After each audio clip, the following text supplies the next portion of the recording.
آغا Khan university examination board کی جانب سے 9ویں جماعت 2025 کے سمعی مہارتوں کے امتحان میں ہم آپ کو خوش آمدید کہتے ہیں۔ اس جزو کا کل دورانیہ 25 منٹ ہے اور اس کے کل نمبر 16 ہیں۔ آپ کو 2 اقتباسات سنائے جائیں گے، ہر اقتباس 2 بار سنایا جائے گا۔ پہلے آپ اقتباس نمبر 1 کو غور سے سنیے اور پھر اس اقتباس سے متعلق 8 سوالات کو خاموشی سے پڑھنے کے لیے 2 منٹ کا وقفہ ہوگا۔ اس کے بعد آپ اقتباس نمبر 1 دوبارہ سنیں گے اور اپنے جوابات جوابی ورق پر موجود 4 دائروں میں سے کسی ایک صحیح دائرے کو پر کر کے دیں گے۔ اس اقتباس کے سوالات حل کرنے کے لیے آپ کو 3 منٹ کا وقت دیا جائے گا۔ اس کے فوراً بعد آپ اقتباس نمبر 2 سنیں گے اور اس کے بعد اقتباس نمبر 2 سے متعلق 8 سوالات خاموشی سے پڑھنے کے لیے 2 منٹ کا وقفہ دیا جائے گا۔ اس کے بعد آپ اقتباس نمبر 2 دوبارہ سنیں گے اور اپنے جوابات جوابی ورق پر موجود 4 دائروں میں سے کسی ایک صحیح دائرے کو پر کر کے دیں گے۔ اس اقتباس کے سوالات حل کرنے کے لیے بھی آپ کو 3 منٹ کا وقت دیا جائے گا۔ اقتباس نمبر 1 سنیے۔ کاہو جو دڑو، اس مقام پر جا بجا مٹی اور پتھروں کے بلند و بالا ٹیلے ہیں جن کے اطراف خودرو جھاڑیوں کا جنگل اگا ہوا ہے۔ میرپور خاص میں خاردار تاروں سے گھرے ایک وسیع و عریض مقام پر گندے پانی کے تالاب کے عین درمیان سرخ مٹی کا ایک جزیرہ نما ٹیلہ نظر آتا ہے جسے لوگ کاہو جو دڑو کے نام سے جانتے ہیں۔ سندھ کے خطے میں ہزاروں سال قبل مختلف النوع تہذیبوں نے جنم لیا اور اس کے ہر شہر میں آثار بکھرے ہوئے ہیں جو ارتقائے انسانی کی نشانیوں اور پرشکو ادوار کی عکاسی کرتے ہیں۔ کاہو جو دڑو بھی ان میں سے ایک ایسا ہی گم گشتہ شہر ہے۔ تقریباً 40 ایکڑ رقبے پر محیط کاہو جو دڑو کے بارے میں قدیم آثار کے ماہرین کی تحقیق کے مطابق 2500 سال قبل اسے کاہن قوم کے راجا کاہو نے بسایا تھا اور اسی کے نام سے یہ شہر موسوم ہوا۔ بریگیڈیئر جنرل جان جیکب کو برطانوی حکومت نے 1847 عیسوی میں پولیٹیکل سپرنٹینڈنٹ بنا کر خان گڑھ موجودہ جیکب آباد بھیجا۔ وہ اپنی وفات تک جیکب آباد میں اپنی پیشہ ورانہ ذمہ داریاں نبھاتے رہے۔ انہیں تاریخی آثار سے بھی گہری دلچسپی تھی۔ اس مقصد کے لیے انہوں نے سندھ کے متعدد شہروں میں کھدائی کروائی جن میں میرپور خاص میں کاہو جو دڑو کا علاقہ بھی شامل تھا۔ کاہو جو دڑو کی کھدائی ان کی زندگی کے آخری ایام میں شروع ہوئی جو دسمبر 1858 عیسوی میں ان کی وفات کی وجہ سے ادھوری رہ گئی۔ 1889 عیسوی میں جب میرپور خاص کو نواب شاہ تک ریلوے لائن کے ذریعے مربوط کرنے کے لیے ریل کی پٹڑی بچھائی جا رہی تھی تو کھدائی کے دوران وہاں سے قدیم دور کے سکے، نوادرات اور کرسٹل کے ٹکڑے ملے۔ انہیں کراچی اور بمبئی کے عجائب خانوں میں رکھوا دیا گیا جو آج بھی وہاں موجود ہیں۔ 1909-1910 عیسوی میں ضلع تھرپارکر میں جب جان میکنزی ڈپٹی کمشنر کی حیثیت سے تعینات ہوئے تو انہوں نے آثار قدیمہ کے محکمے سے کاہو جو دڑو کی کھدائی کے لیے خط و کتابت شروع کی۔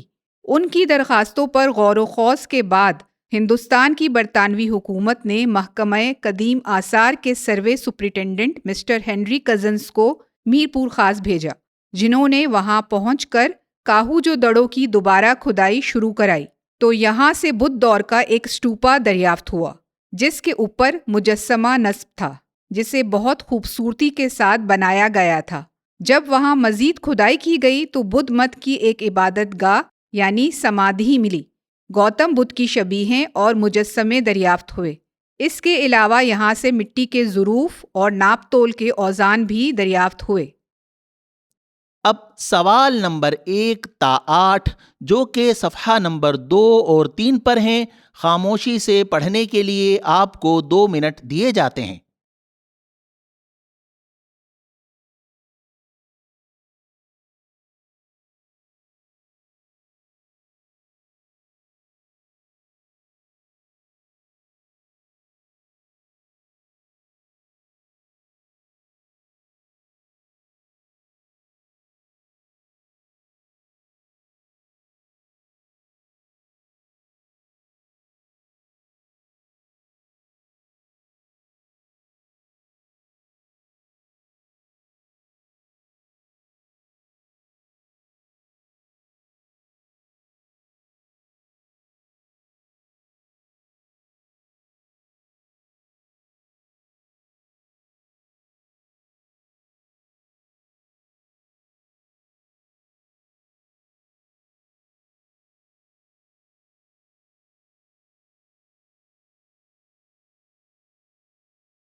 اقتباس نمبر 1 دوبارہ سنیے۔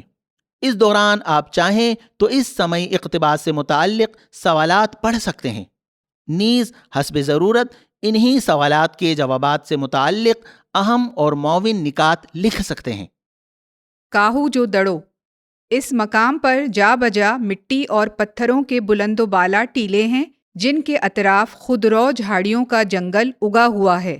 میرپور خاص میں خاردار تاروں سے گھرے ایک وسیع و عریض مقام پر گندے پانی کے تالاب کے عین درمیان سرخ مٹی کا ایک جزیرہ نما ٹیلا نظر آتا ہے جسے لوگ کاہو جو دڑو کے نام سے جانتے ہیں۔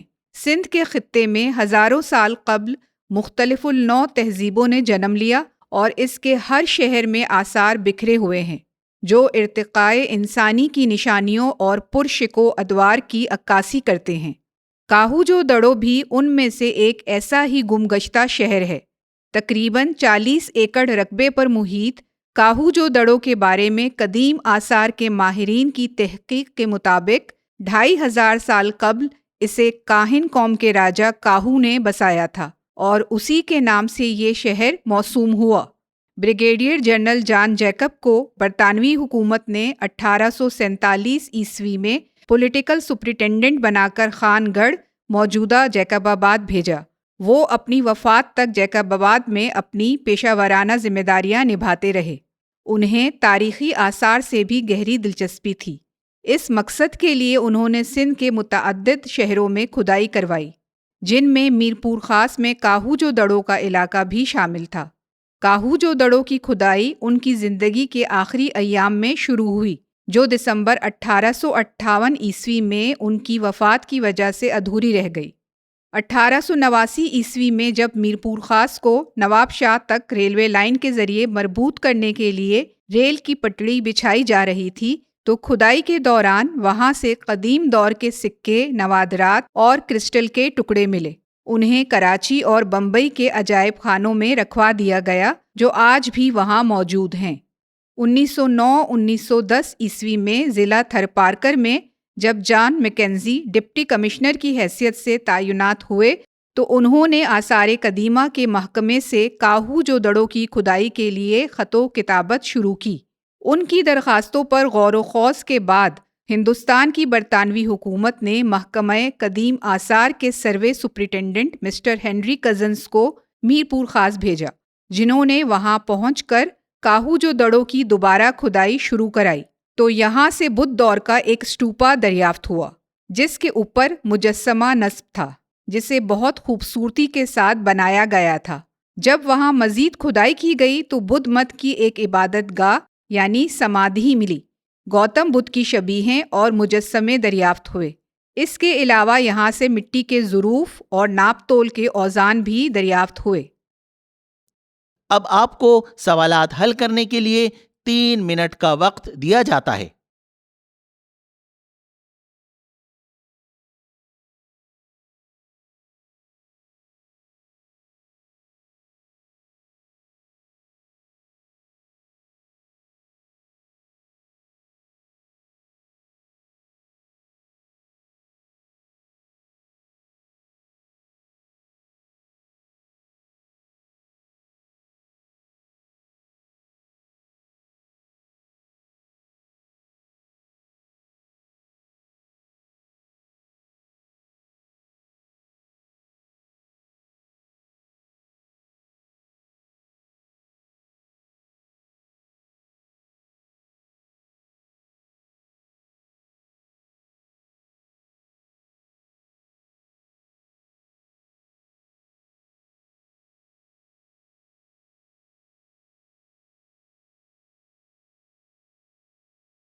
اب آپ اقتباس نمبر 2 سنیں گے. یہ اقتباس بھی 2 مرتبہ سنایا جائے گا. اقتباس نمبر 2 سنیے. نور کا تڑکا ہوا. رات کے 5 بجے ہمسائے کے ٹائم پیس کا الارم بجا. اس کو تو کانوں کان خبر نہ ہوئی کہ وہ ہمیشہ گھوڑے بیچ کر سوتا ہے. حالانکہ گھوڑوں کا بیوپاری نہیں، لیکن ہماری نیند اچاٹ ہو گئی. اب کباب سیخ کی طرح کبھی یہ پہلو اور کبھی وہ پہلو بدلتے ہیں، لیکن نیند نے گویا نہ آنے کی قسم کھا رکھی ہے. مان یاد آیا کہ بزرگوں نے کہا ہے، نور کے تڑکے یعنی صبح سویرے سیر کی جائے تو آدمی سارا دن چاق و چوبند رہتا ہے. بستر سے اٹھے اور بجلی کا بٹن دبا دیا. بجلی غائب تھی. اندھیرے میں ٹامک ٹوئے مار کر بوٹ کی بجائے چپل اور کوٹ کی بجائے واسکٹ پہن کر گھر سے چل نکلے. باہر آئے تو عجیب سما تھا. چوطرفہ مرغوں کی اذانیں تھیں. فٹ پاتھ پر سوئے لوگ خراٹے لے رہے تھے اور کتے زور زور سے بھونک رہے تھے. چند قدم اور چلے کہ 2 کتے صبح بخیر کہنے کے لیے ہماری طرف لپکے. گھبراہٹ کے عالم میں کچھ نہ سوجھا کہ ان کا خیر مقدم کیسے کیا جائے. ان میں سے ایک ذرا زیادہ بے تکلف واقع ہوا تھا کہ مصافحہ کرنے کی بجائے بغل گیر ہونا چاہتا تھا. ہم نے صدقہ اتارنے کے لیے دائیں چپل اتاری. وہ چپل کو دانتوں میں داب کر چلتا بنا. دوسری چپل ہم نے دوسرے کتے کی خدمت میں پیش کرتے ہوئے کہا، یہ آپ کی نظر ہے. ننگے پاؤں سڑک پر چلنے لگے. سوچا کہ کیا مذائقہ ہے، اور پھر ابھی اتنا اندھیرا ہے کہ کسی کو معلوم ہی کب ہوگا. ہم سے چند گز کے فاصلے پر کچھ لوگ خراما خراما چلے جا رہے تھے. لمبے لمبے ڈگ بھرتے ہوئے ہم ان سے جا ملے. ان میں سے 2 شناسا نکلے. ہمیں دیکھ کر گویا بجلی سی گری. کہنے لگے، ارے ارے، آپ واقعی آپ ہی ہیں؟ کہیے حضرت، آج کیسے سیر کو چلے آئے؟ آپ تو 10 بجے سے پہلے بستر نہیں چھوڑتے. خیریت تو ہے؟ ہم نے معذرت کے انداز میں جواب دیا، یوں ہی آج غلطی ہو گئی، سخت شرمندہ ہوں، آئندہ ایسی حرکت نہیں کروں گا. اس ادبی گفتگو کی تاب نہ لا کر ان سے اجازت لی اور آگے چلے. آگے بڑھے تو سڑک کے کنارے ایک باغ نظر آیا. باغ سے کھیتوں کا راستہ لیا. ایک کنویں پر پہنچے. کنویں میں جھانکنے کی کوشش کی. ایک زوردار چھینک آئی اور اینک ناک سے لڑک کر کنویں میں جا رہی. اینک کا فاتحہ پڑھا اور گھر لوٹنے کا ارادہ کیا. گھر پہنچے تو شیرمتی جی نے سوالوں کی بوچھاڑ کر دی. یہ آپ ننگے پاؤں کیوں اور کہاں سے آ رہے ہیں؟ اینک کہاں ہے؟ کھوئے کھوئے کیوں نظر آتے ہیں؟ واسکٹ الٹی کیوں پہن رکھی ہے؟ ہم نے تمام سوالوں کے جواب میں کہا، یہ سب نور کے تڑکے کی برکت ہے. اب سوال نمبر 9 تا 16 جو کہ صفحہ نمبر 4 اور 5 پر ہیں، خاموشی سے پڑھنے کے لیے آپ کو 2 منٹ دیے جاتے ہیں. آپ سے جب تک کہا نہ جائے صفحہ نمبر 5 نہیں پلٹیں گے.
اقتباس نمبر 2 دوبارہ سنیے۔ اس دوران آپ چاہیں تو اس سمعی اقتباس سے متعلق سوالات پڑھ سکتے ہیں، نیز حسب ضرورت انہی سوالات کے جوابات سے متعلق اہم اور معاون نکات لکھ سکتے ہیں۔ نور کا تڑکا ہوا۔ رات کے 5 بجے ہمسائے کے ٹائم پیس کا الارم بجا۔ اس کو تو کانوں کان خبر نہ ہوئی کہ وہ ہمیشہ گھوڑے بیچ کر سوتا ہے۔ حالانکہ گھوڑوں کا بیوپاری نہیں، لیکن ہماری نیند اچاٹ ہو گئی۔ اب کباب سیخ کی طرح کبھی یہ پہلو اور کبھی وہ پہلو بدلتے ہیں، لیکن نیند نے گویا نہ آنے کی قسم کھا رکھی ہے۔ مان یاد آیا کہ بزرگوں نے کہا ہے، نور کے تڑکے یعنی صبح سویرے سیر کی جائے تو آدمی سارا دن چاق و چوبند رہتا ہے۔ بستر سے اٹھے اور بجلی کا بٹن دبا دیا، بجلی غائب تھی۔ اندھیرے میں ٹامک ٹوئے مار کر بوٹ کی بجائے چپل اور کوٹ کی بجائے واسکٹ پہن کر گھر سے چل نکلے۔ باہر آئے تو عجیب سما تھا، چوطرفہ مرغوں کی اذانیں تھیں۔ فٹ پاتھ پر سوئے لوگ خراٹے لے رہے تھے اور کتے زور زور سے بھونک رہے تھے۔ چند قدم اور چلے کہ 2 کتے صبح بخیر کہنے کے لیے ہماری طرف لپکے۔ گھبراہٹ کے عالم میں کچھ نہ سوجھا کہ ان کا خیر مقدم کیسے کیا جائے۔ ان میں سے ایک ذرا زیادہ بے تکلف واقع ہوا تھا کہ مصافحہ کرنے کی بجائے بغل گیر ہونا چاہتا تھا۔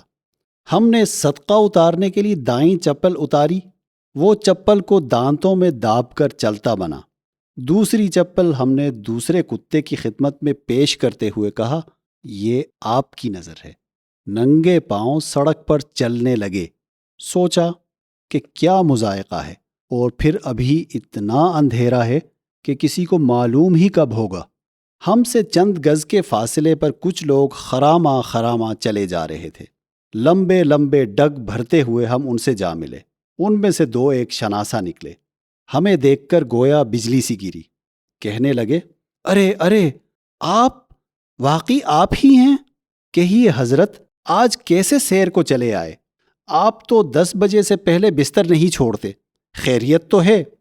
ہم نے معذرت کے انداز میں جواب دیا، یوں ہی آج غلطی ہو گئی، سخت شرمندہ ہوں، آئندہ ایسی حرکت نہیں کروں گا۔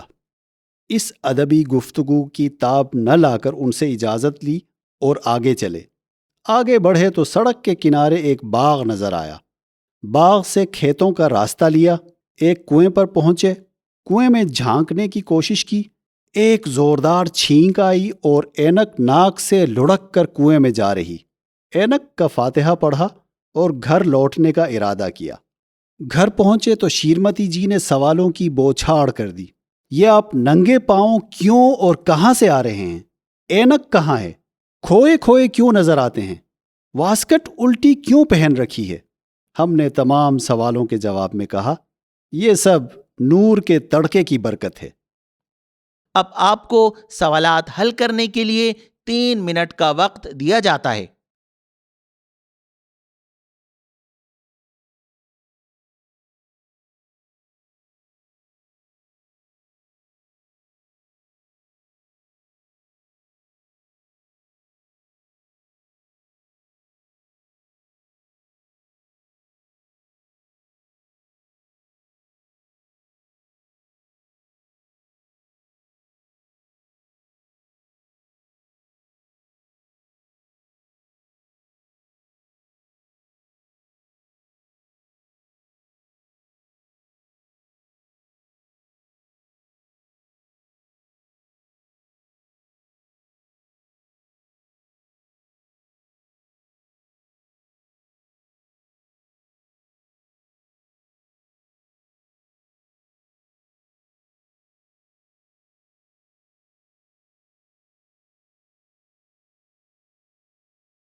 آپ کی سمعی مہارتوں کے جوابات کا وقت ختم ہوا اور اب آپ دوسرے جزو کے سوالات کے لیے صفحہ پلٹ سکتے ہیں۔